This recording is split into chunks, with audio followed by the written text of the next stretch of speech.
Olá. Este episódio é baseado num caderno de estudos elaborado pelo professor Dr. Marcelo Lessa, idealizador e mentor do projeto ENAC Turbo. Hoje a gente vai mergulhar no caderno de número 13.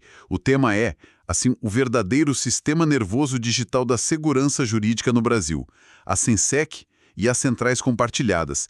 E a nossa missão aqui vai ser um pouco diferente. Em vez de só listar regras, vamos tentar construir esse sistema do zero, peça por peça, para entender não só o que ele é, mas por que cada parte dele existe, que causa ele veio consertar, né? Essa é a perspectiva perfeita, porque olha, antes da SENSEC, o Brasil com esse tamanho todo era um verdadeiro arquipélago de informações notariais. A fé pública de um tabelião de Manaus era, quase uma lenda para um tabelião de Porto Alegre. Era difícil, demorado, às vezes impossível verificar atos, testamentos, procurações. A SENSEC não é só um banco de dados, sabe? Ela é a ponte que conectou essas ilhas todas e criou um território unificado de confiança. É a tecnologia resolvendo um problema gigante de um jeito que, algumas décadas atrás seria pura ficção.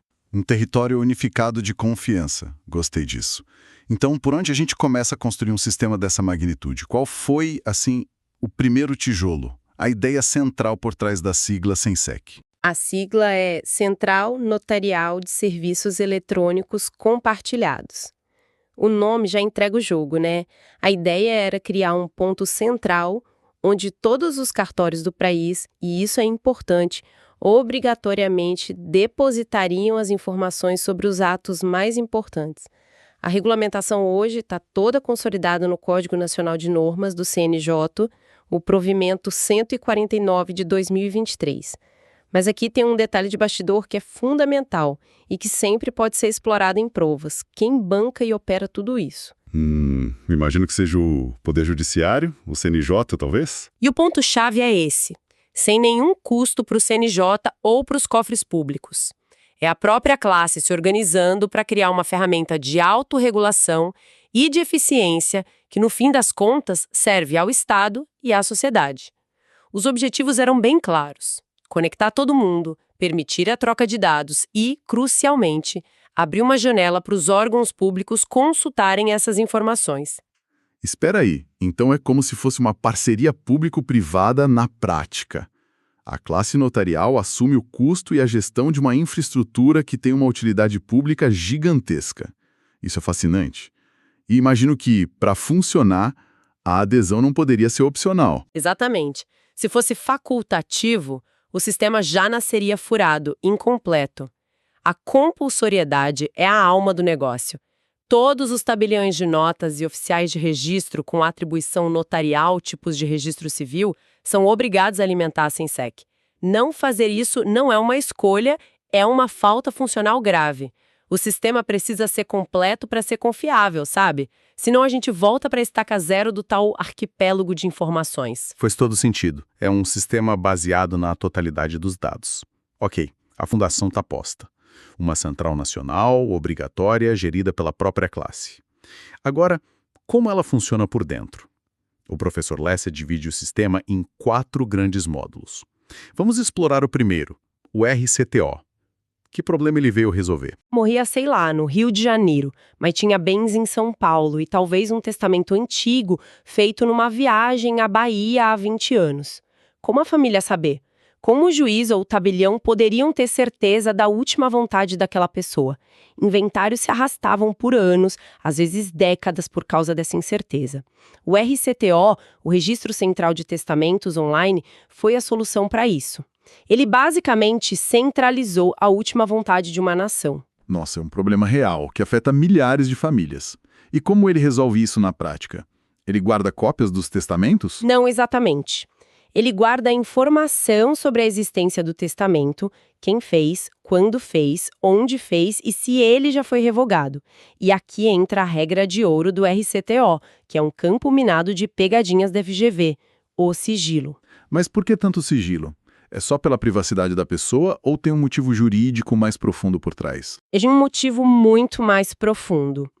Enquanto o testador está vivo, a informação é uma fortaleza. Só ele mesmo, com o certificado digital dele ou uma ordem judicial podem acessar. Ninguém mais. Isso protege o testador de pressões, de coações ou até de retaliações por parte de herdeiros que possam se sentir prejudicados, sabe? A liberdade de testar precisa ser absoluta. Mas, após a morte, a chave vira. O sigilo cai e a informação se torna pública. Exato. Com a certidão de óbito em mãos, qualquer interessado pode pedir uma busca e descobrir se existe um testamento. E isso leva a uma obrigação prática que é um clássico de prova. Antes de lavrar qualquer escritura de inventário extrajudicial, o tabelião é obrigado a consultar o RCTO. É o passo número 1. Ele precisa dessa certidão negativa ou, se vier positiva, precisa garantir que o testamento seja cumprido. É o cadeado final do sistema. Entendi. Então, para testamentos, o grande tema é o sigilo em vida e a publicidade após a morte para garantir que a vontade seja cumprida. Mas e os outros grandes atos da vida civil que agora podem ser feitos em cartório, como divórcios, inventários? Imagino que para esses o sigilo não seja a principal preocupação, mas o contrário, né? Evitar que alguém faça 2 inventários ao mesmo tempo, por exemplo. Perfeita colocação. Você criou a ponte exata para o segundo módulo. A SESD, Central de Escrituras de Separações, Divórcios e Inventários. Ela nasceu junto com a Lei 11.441, de 2007, que desjudicializou esses atos. Aqui, o problema a ser resolvido era outro: a fraude e a duplicidade. Como impedir que herdeiros de má-fé iniciassem um inventário em cartório num estado, enquanto outros herdeiros tocavam um processo judicial em outro? A solução seria dar publicidade, então? Exatamente. Na SESD, a consulta sobre a existência do ato é pública. Qualquer pessoa pode entrar no sistema e verificar se já foi feito um inventário, um divórcio ou uma separação para um determinado CPF. O conteúdo do ato, os detalhes da partilha, isso continua resguardado. Mas a existência dele é transparente justamente para funcionar como uma ferramenta de segurança, prevenindo a duplicidade e garantindo que o que foi resolvido no extrajudicial seja de conhecimento de todos. Certo. Então já cobrimos os testamentos com RCTO e os atos da Lei 11.441 com a SESD. Mas e o dia a dia do cartório? A compra e venda de um imóvel, uma doação e principalmente as procurações. Onde tudo isso entra? Entra no terceiro e talvez mais abrangente módulo, a CEP Central de Escrituras e Procurações. Ela funciona como o grande repositório geral. Tudo que não é testamento nem ato da SESD vai para a CEP. E aqui o ponto mais sensível, como o professor Lessa bem aponta, são as procurações. Uma procuração dá a alguém o poder de agir em seu nome. E uma procuração revogada, mas ainda circulando por aí, é uma arma perigosíssima. E como o sistema lida com esse risco? A alimentação da central é rápida o suficiente para evitar uma fraude? Então, a alimentação normal segue um prazo quinzenal que a gente já vai detalhar. Mas para a revogação de uma procuração, a regra é outra, muito mais rigorosa. O tabelião que lavra o ato de revogação tem a obrigação de comunicar o fato imediatamente, por meio eletrônico, ao tabelião que fez a procuração original. É um freio de emergência digital. Uau, imediatamente é uma palavra forte no mundo jurídico. Isso mostra o tamanho do risco que se quer evitar. É uma pressão enorme para o tabelião. Sim, porque impede que alguém saia do cartório com a revogação na mão e, antes que a informação chegue na origem, use a procuração agora sem validade para vender um imóvel, por exemplo. Essa comunicação imediata é para fechar essa janela de oportunidade para fraude. E a CEP está evoluindo com a possibilidade de busca pública por CPF ou CNPJ, que vai mostrar os dados do ato onde foi feito, quando, sem expor o negócio, mas já dando uma pista importante para quem investiga fraudes. Ok, o mundo digital está coberto. Os registros dos atos estão centralizados. Mas a gente ainda vive num mundo com muito papel. Como um tabelião lá em Roraima confere se a assinatura num documento que veio do Rio Grande do Sul é verdadeira? Ele não tem como conhecer todos os colegas do país. Essa é a dor que o quarto módulo veio curar. A CNSP, Central Nacional de Sinal Público. Na prática, é um imenso álbum de figurinhas digital e oficial com card de autógrafos de todos os notários e seus prepostos do Brasil. Quando o tabelião de Roraima recebe o documento, ele acessa a CNSP, busca o nome do colega gaúcho e compara a assinatura do papel com o padrão que está depositado no sistema. É a fé pública viajando pelo país com um selo de verificação digital. E imagino que, para estimular o uso, o acesso a isso não possa ser caro. Não é caro, é gratuito para os próprios tabeliães e oficiais. A ideia é que não haja nenhuma barreira, nenhum pretexto para não verificar. A segurança vem do uso constante da ferramenta.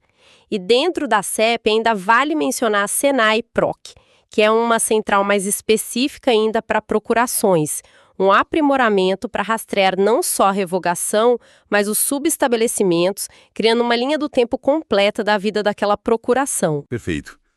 A arquitetura do sistema está montada na nossa cabeça, mas todo o sistema precisa ser alimentado. E aqui a gente chega num ponto que costuma derrubar muita gente em prova: os prazos. Como funciona essa rotina de envio de dados? É uma rotina que exige disciplina do cartório. A regra geral para todos os módulos é quinzenal e bem matemática. Para os atos feitos na primeira quinzena, do dia 1º ao dia 15, o tabelião tem até o dia 20 do mesmo mês para enviar os dados. Para os atos da segunda quinzena, do dia 16 até o fim do mês, o prazo até o dia 5 do mês seguinte. Ah, então a lógica é basicamente 5 dias após o fim da quinzena. Terminou dia 15, envia até o dia 20. Terminou no fim do mês, envia até o dia 5 do próximo. Pensar assim simplifica a memorização. Mas é a pegadinha clássica. E se um cartório pequeno não fez nenhum ato naquele período? Ele simplesmente não envia nada? E esse é o erro que muitos cometem. A ausência de movimento não dispensa a obrigação. O tabelião precisa, dentro do mesmo prazo, enviar uma comunicação negativa, um arquivo que diz: nesta quinzena não pratiquei atos para esta central. Entendi. Então, o silêncio aqui não é ouro. O silêncio é uma bandeira vermelha para o sistema. Ele não entende zero movimento. Ele entende descumprimento do dever.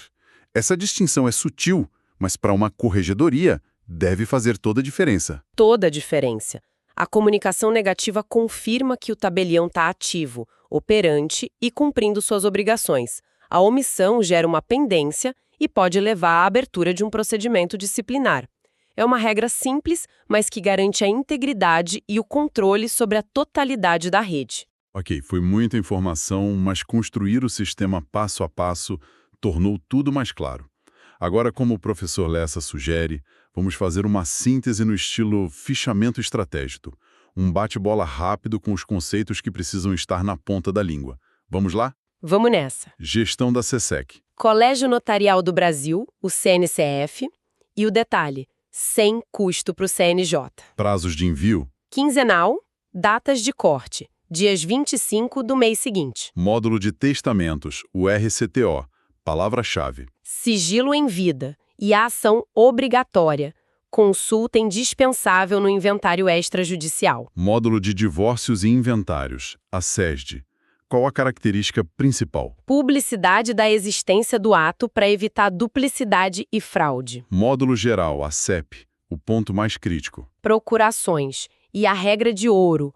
Comunicação imediata da revogação ao cartório de origem. Módulo de assinaturas, a CNSIP. Consulta gratuita entre as serventias para a Conferência do Sinal Público. E, por último, a regra de ouro dos prazos. A informação negativa. Ela é obrigatória. Não informar a ausência de atos é uma falha. Excelente. Esse resumo organiza as gavetas mentais. Para fechar, o material traz uma reflexão que eu achei muito poderosa, citando o profeta Abacuque. Parece distante do nosso tema, mas a conexão é genial. Sim, é Habacuque 2, versículo 2. Escreva a visão e torna bem legível sobre tábuas, para que a possa ler quem passa correndo. A reflexão proposta é que a SENSEC é a materialização digital e contemporânea dessa ordem. É o notariado brasileiro escrevendo a visão dos atos jurídicos, a prova dos negócios, em tábuas digitais. Exatamente. Quem passa correndo somos todos nós, no ritmo acelerado da vida moderna, dos negócios, que não podemos esperar anos pela confirmação de um direito. A Sensec torna a informação notarial legível, acessível e segura em escala nacional, fortalecendo a prevenção a fraudes e criando uma base sólida para que mais e mais conflitos sejam resolvidos fora do judiciário. É a tecnologia a serviço da paz social. Que bela conclusão, então. Começamos falando de um banco de dados e terminamos com uma ferramenta de pacificação social. A Sensec é muito mais do que uma obrigação burocrática. É uma peça fundamental na engrenagem da cidadania e da eficiência da justiça no Brasil. A fé pública evoluindo para garantir que a confiança, que é a base de tudo, possa ser verificada de forma rápida e segura de Oiapoque ao Chuí. Perfeitamente definido. É a evolução da confiança na era digital. Podcast produzido a partir do conteúdo do projeto ENAC Turbo, sob autoria e orientação do professor Dr. Marcelo Lessa. Se esse conteúdo te ajudou, não esqueça de se inscrever no canal e ativar o sininho das notificações. Assim, o YouTube te avisa imediatamente assim que o próximo resumo for liberado. E fica a pergunta: há algum tema específico que o pessoal gostaria de ver analisado em nossos próximos estudos? Deixe sua sugestão nos comentários. Até a próxima!